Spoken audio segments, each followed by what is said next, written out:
au fur et à mesure des versions du scénario, parce que ça a quand même énormément changé, depuis la Genèse, ça a vraiment beaucoup changé, je me suis rendu compte que le plus important pour moi, et je resserrais à chaque fois, à chaque version là-dessus, c'est l'idée de l'audace. Que si on mène une vie sans audace, on rate sa vie. Arthur, ça correspondait tout de suite à Berthe, parfait. J'avais rien à changer. Martin m'avait fait une prestation, il m'avait bluffé, quoi, 2 fois. Parce que je lui ai demandé de jouer les 2 rôles au casting. Et il m'a bluffé les 2 fois, mais ça ne correspondait pas du tout à ce qui était écrit dans le scénar. Et donc j'étais emmerdé. Et je me suis dit, je lui ai dit, non, je te prendrai pas, tu t'es trop décalé par rapport à... Et puis après 15 jours, ça me trottait en tête. J'ai quand même vraiment envie de travailler avec lui.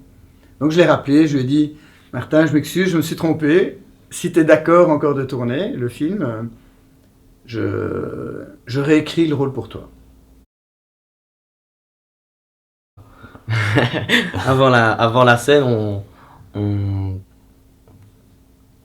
pour des scènes comme ça justement un peu plus violentes, on se met chacun de notre côté et on se met un peu plus dans l'ambiance et on répète aussi ça, quoi. Le temps que ça monte, quoi. Voilà, exactement. Puis au fil des scènes, ça monte et on arrive à la bonne scène. Le scénario était très elliptique et c'est pour ça que c'est une sorte de road movie tout à fait paradoxal, parce que c'est un vrai road movie puisqu'il décide de partir, de fuir le cocon familial et de partir sur la route sans but, à part partir. Le but fantasmatique, c'est d'aller au bout du monde, mais pourquoi faire... Il n'y a pas de but, en fait, c'est de partir et d'être sur la route. Mais finalement, ils ne sont pas beaucoup sur la route. Ils s'enferment beaucoup dans des maisons. Moi, c'était écrit, mais souvent, ça partait un peu plus en impro. Il fallait juste faire attention à l'accent. Ouais. Accent de Bruxelles, accent de Liège. Et donc, c'était écrit, mais on remaniait à notre manière... à chaque fois, quoi.